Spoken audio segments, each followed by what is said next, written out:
நமஸ்காரம். Sump overhead tank வாஸ்து சாஸ்திரத்தில் எவ்வளோ முக்கியம், எந்த மாதிரியான ஒரு வைட்டல் ரோலை ப்ளே பண்ணும், இது ரெண்டுமே.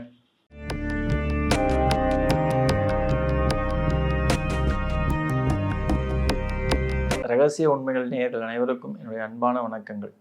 அடியார்கள் வாழ, அரங்கன் நகர் வாழ, சடகோப்பந்தன் தமிழ் நூல் வாழ, கடல் சூழ்ந்த மண்ணுலகம் வாழ, மனவாழ மாமனியே இன்னும் ஒரு நூற்றாண்டு வாழியே. ஒரு புது வீடு கட்டுறீங்க, கட்டி முடிச்சிட்டிங்க, அது உள்ளே நீங்கள் கிரகப்பிரவேசம் பண்ணி போயிட்டீங்க. வாஸ்து சாஸ்திரம் தன்னுடைய முதல் வேலையாக எப்போ ஆரம்பிக்கும் அப்படின்னா, நீங்கள் அந்த ஓவர்ஹெட் டேங்க் கட்டி அதில் நீங்கள் ஃபில் பண்ணக்கூடிய ரொப்புகின்ற தண்ணீர் எந்த மொமெண்ட், எந்த செகண்ட் நீங்கள் ஆரம்பிக்கிறீங்களோ அப்போ தான் அதனுடைய வேலையை ஃபஸ்ட்டு ஸ்டார்ட் பண்ணும். எப்பயுமே எங்களுடைய கிளைண்ட்ஸுக்கு நான் சொல்லக்கூடிய ஒரு முக்கியமான ஒரு விஷயம் என்ன அப்படின்னா, நம்ம கிளைண்ட்ஸுக்கு அது ஓவர்ஹெட் டேங்காக இருந்தாலும் சரி, அது சம்பாக இருந்தாலும் சரி, மேக்ஸிமம் 90% ஃபில் பண்ணி வச்சுக்கோங்க. பாதி இருக்குது, கால்வாசி இருக்குது, முக்கால்வாசி இருக்குது, இது வேண்டாம். 99% அதில் வாட்டர் தண்ணி வச்சு ஃபில் பண்ணி வச்சுக்கோங்க.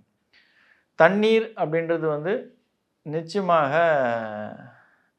பணத்திற்கு சம்மந்தப்பட்ட ஒரு விஷயம். எப்பயுமே நம்மளுடைய முன்னோர்கள் சொல்லக்கூடிய ஒரு சொல் என்ன அப்படின்னா, தாயை பழித்தாலும் தண்ணீரை பழிக்காது அப்படின்னு சொல்லுவாங்க.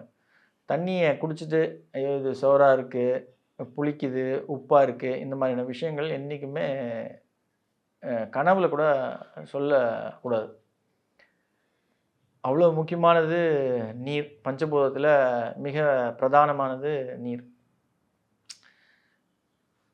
எப்பயுமே நம்ம வீட்டில் எங்கேயாவது கிச்சன் டேப்போ இல்லை நம்மளுடைய ரெஸ்ட் ரூமில் பாத்ரூமில் இருக்கக்கூடிய டேப்போ சுட்டிகிட்டு இருக்குது அப்படின்னா, நீங்கள் ஃபஸ்ட்டு அதை அட்டன் பண்ணுங்கள். எவ்வளோ முக்கியமான வேலை இருந்தாலும் அதை மட்டும் அட்டன் பண்ணுங்கள். உங்களுக்கு பணப்பற்றாக்குறை இருக்குது அப்படின்னாலே நீங்கள் ஃபஸ்ட்டு ஸ்டெப் வீட்டில் இருக்கக்கூடிய இந்த மாதிரியான ஒழிகின்ற குழாய்களை ஃபிக்ஸ் பண்ண வேண்டியது மிக முக்கியமான ஒரு விஷயம். அதே போல் தண்ணீரை கம்மியாக செலவழிக்க வேண்டியது ரொம்ப ரொம்ப முக்கியமான ஒரு விஷயம்.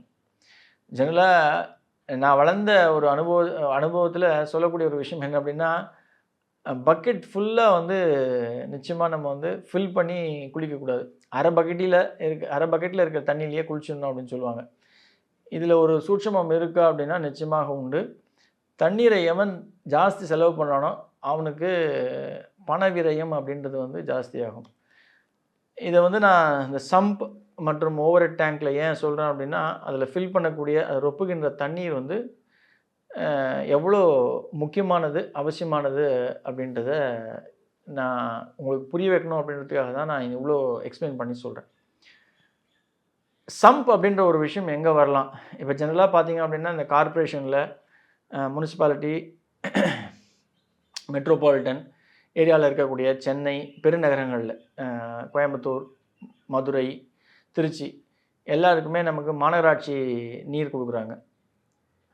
அந்த தண்ணீர் நம்ம வீட்டுக்கு ஓவர் டேங்க்கில் டைரெக்டாக ஃபில் பண்ண முடியாதுன்ற ஒரு காரணத்தால் சம்ப் அப்படின்ற ஒரு விஷயத்தை நம்ம அமைச்சு அதிலிருந்து மேலே அந்த மேல்நிலை தொட்டின்னு சொல்லக்கூடிய இந்த ஓவர் டேங்க்குக்கு நம்ம அனுப்புவோம். இது நம்மளுடைய நேயர்கள் எல்லாருக்குமே தெரியும். இது வாஸ்து அப்படின்ற ஒரு விஷயத்தில் இன்றைக்கி கொத்தனாரும் சரி, மேஸ்திரியும் சரி, சார் ஓவர் டேங்க் அப்படின்னா அது தென்மேற்கில் தான், உயரத்தில் தான் சார் போடணும் அப்படின்னு. அது உண்மையும் கூட, அதில் எந்த ஒரு டவுட்டும் கிடையாது. தென்மேற்கு உயரமாகவும் பலுவாகவும் ஹெவியாகவும் இருக்கணும் அப்படின்னா தென்மேற்கு மேலே உயரத்தில் ஓவர் டேங்க் கட்டிக்கணும். ஆனால் சம்ப் அப்படின்ற ஒரு விஷயம் எங்கே போடணும்? இன்றைக்கி எங்கே இடம் இருக்கோ அங்கே சம்ப் போட்டுக்கலாம் சார்னு நிறைய பேர் நினைப்பாங்க. ஏன்னா அது கிழக்கு சார்ந்து, சார் எங்களுக்கு ரோடு இங்கே தான் சார் இருக்குது, கார்பரேஷன் வாட்டர் ஃபில் பண்ணோம் அப்படின்னா தெற்கு சார்ந்த ரோடு சார், நாங்கள் இங்கே தான் போட்டுப்போம் அப்படின்னு சொல்லுவாங்க. Which is absolutely wrong. அது மாதிரி பண்ணாதீங்க. சம்ப் அப்படின்ற ஒரு விஷயம் அவசியம். எங்கே நம்ம கிணறு போர் போடுறோமோ, அதாவது வடகிழக்கு கிழக்கு சார்ந்து, வடக்கு சார்ந்து போடுறோமோ அந்த இடத்துல தான் நிச்சயமாக சம்ப் அப்படின்ற ஒரு விஷயத்தையும் போடணும். இந்த சம்ப் இப்போ நீங்கள் ஃபார் எக்ஸாம்பிள் நீங்கள் ஒரு பஞ்சாயத்து ஏரியாவில் இருக்கீங்க, கார்பரேஷனுக்கு எங்களுக்கு ட்ரைனேஜ் கிடையாது அப்படின்னா ரொம்ப கேர்ஃபுல்லாக, ரொம்ப நுண்ணிப்பாக கவனித்து போட வேண்டிய ஒரு விஷயம். ஏன்னா நீங்கள் இப்போ செப்டிக் டேங்க் போடுறீங்க அப்படின்னா அது வடக்கு சார்ந்து போடுவீங்க. இந்த சம்ப் அப்படின்ற ஒரு விஷயம் வடகிழக்கு, கிழக்கோ, வடக்கோ சார்ந்து போடுவீங்க. இப்போ சப்போஸ் நீங்கள் வடக்கு சார்ந்து போடுறீங்க அப்படின்னா, உங்களுடைய செப்டிக் டேங்க்கும் சம்புக்கும் ஒரு ஒரு ஒரு ஒரு ஒரு கம்மியான இடைவெளி தான் இருக்கும். ஃபார் எக்ஸாம்பிள் உங்களுக்கு வந்து வடக்கில் வந்து ஒரு 20 அடி தான் இருக்குது, இல்லை 30 அடி தான் இருக்குது அப்படின்னா, அந்த சம்பும் இந்த செப்டிக் டேங்க்கும் அதுவே வந்து ஒரு 8 அடி எடுத்துக்கிட்டு அப்படின்னா, அது இடைப்பட்ட இடங்கள் அந்த இடைவெளியில் இருக்கக்கூடிய கேப் எவ்வளோ இருக்கணும்னா, மினிமம் அது வந்து ஒரு ஒரு ஒரு 10 அடியாவது இருக்கணும். இதில் ரொம்ப முக்கியமாக கவனிக்க வேண்டிய விஷயம் என்ன அப்படின்னா, எப்பயுமே நம்மளுடைய சம்ப் வந்து செப்டிக் டேங்கை விட ஆழமாக இருக்க வேண்டும். சரியா? இதுதான் வந்து நான் சொல்ல வந்த ரொம்ப அதிமுக்கியமான ஒரு விஷயம்.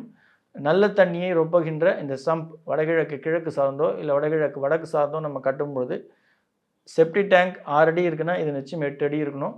இது வந்து ரொம்ப முக்கியமான விதி. இதை கேர்ஃபுல்லாக அப்ளை பண்ண வேண்டியது வீடு கட்டுவோருடைய அனைவருடைய ஒரு கவனத்திற்கு. இந்த சம்பில் ஃபஸ்ட்டு வாட்டர் உள்ளே ஃப்ளோ ஆகி அது ஃபில் ஆனதுக்கப்புறமா தான் ஓவர் ஹெட் டேங்க் அப்படின்ற ஒரு விஷயத்துக்கு மேலே போனோம். நிறைய பேர் என்னுடைய கிளைண்ட்ஸ் வந்து ரொம்ப வித்தியாசமான கேள்விகள்லாம் கேட்பாங்க. சார் எந்த டைமில் ஃபில் பண்ணால் பணம் வரும் அப்படின்னு கேட்பாங்க. இது பணத்துக்கும் நீருக்கும் சம்மந்தம் உண்டு. எப்பயுமே எங்களுடைய கிளைண்ட்ஸ்க்கு நான் சொல்லக்கூடிய ஒரு விஷயம், அதிகாலை எழுந்து தண்ணீரை ரொப்பாதீர்கள். நீங்கள் தூங்குறதுக்கு முன்னாடி இரவு நேரத்திலேயே, அதாவது ஒரு 8 மணிக்கோ இல்லை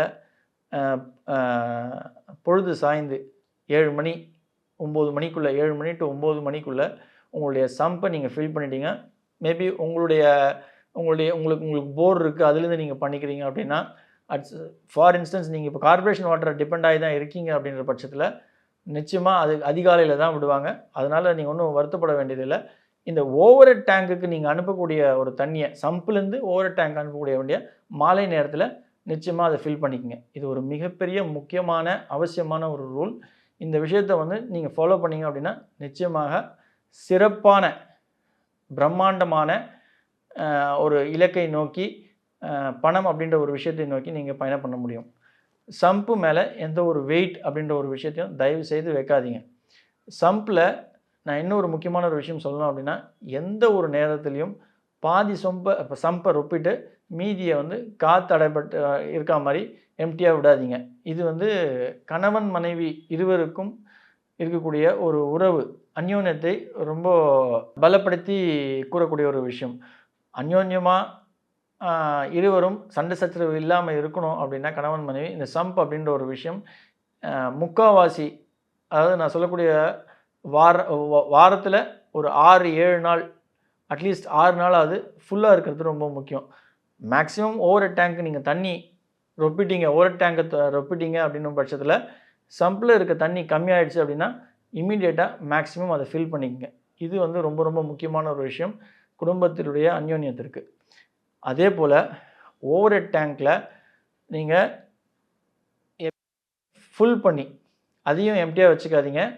அதாவது பாதி ஃபில் பண்ணிவிட்டு இல்லை முக்கால்வாசி ஃபில் பண்ணிவிட்டு மீதியை எம்டியாக விடாதீங்க. அதில் அடைபடுகின்ற காற்று ஒரு பெரிய மாற்றத்தை நிச்சயமாக கொடுக்குமா அப்படின்னா, தண்ணியும் காற்றும் சேரும்போது வேறு ஒரு ஒரு ஒரு விஷயத்தை கொடுக்கும். அதனால் அந்த டேங்க்குக்குரிய அந்த அந்த அந்த அளவை மெயின்டைன் பண்ணிக்கங்க. வாட்டர் அது சம்பாக இருக்கட்டும், அது வந்து ஓவர் ஹெட் டேங்காக இருக்கட்டும். இதே ரூல் நிச்சயமாக செப்டிக் டேங்க்கும் பொருந்தும். செப்டிக் டேங்க் கூட ஃபுல் எம்டி பண்ணாதீங்க. அதுலேயும் தண்ணீர் அப்படின்ற ஒரு விஷயத்தை வந்து மேக்ஸிமம் ஃபில் பண்ணி இருக்கிறத பார்த்துக்குங்க, அதை மெயின்டைன் பண்ணிக்கோங்க. இது வந்து ஒரு பெரிய ஆரோக்கியம் மட்டுமின்றி உங்களுடைய வளர்ச்சிக்கான முன்னேற்றத்திற்கான ஒரு விஷயமாக ஒரு ரோலை ப்ளே பண்ணும். இந்த 3 விஷயங்களும் இதை வந்து ரொம்ப கூர்ந்து கவனிக்க வேண்டியது ஒவ்வொருடைய கடமை வாஸ்து சாஸ்திரத்தில். இந்த விஷயத்தை கொஞ்சம் ரொம்ப மெனக்கெட்டு ஃபாலோ பண்ணுங்கள். சம்ப் வரவே கூடாத இடங்கள் அப்படின்னா கிழக்கு நடுப்பகுதி, தென்கிழக்கு, தென்மேற்கு, அதே போல் வடமேற்கு. சார் நீங்கள் வடமேற்கில் செப்டிக் டேங்க் போடலான்றீங்க, ஏன் வந்து சம்பு போடக்கூடாதுன்னு கேட்பீங்க கமெண்ட்ஸில். அது உண்மை, ஃபேக்சுவலான விஷயம். செப்டிக் டேங்க் அப்படின்றது வீட்டுக்குள்ளேயே வரக்கூடாது. பட் வேறு ஒரு வழி இல்லாமல் இன்றைக்கி ட்ரைனேஜ் அப்படின்ற ஒரு விஷயம் இல்லாதால கிராமங்களையும் பஞ்சாயத்து போர்டு அந்த மாதிரியான ஒரு ஊரில் வாழும்பொழுது அது வடமேற்கில் தான் வரணும். வடமேற்கு அப்படின்றது கழிவு எலிமினேட் பண்ணக்கூடிய ஒரு விஷயம். அது ஒரு டெம்பரரியாக போடக்கூடிய ஒரு விஷயம்ன்றதால நம்ம அங்கே போடுறோம். ஆனால் பட் நம்ம ஆரோக்கியத்திற்கு நம்ம உண்ணுகின்ற இந்த நீரானது சம்ப் அப்படின்றது வந்து நம்மளுடைய டிஷ்வாஷ்க்கு யூஸ் பண்ணுவோம். ஏன் ஈவன் நம்மளுடைய ட்ரிங்கிங் வாட்டர் ஆர்ஓக்கு யூஸ் பண்ணுவோம்.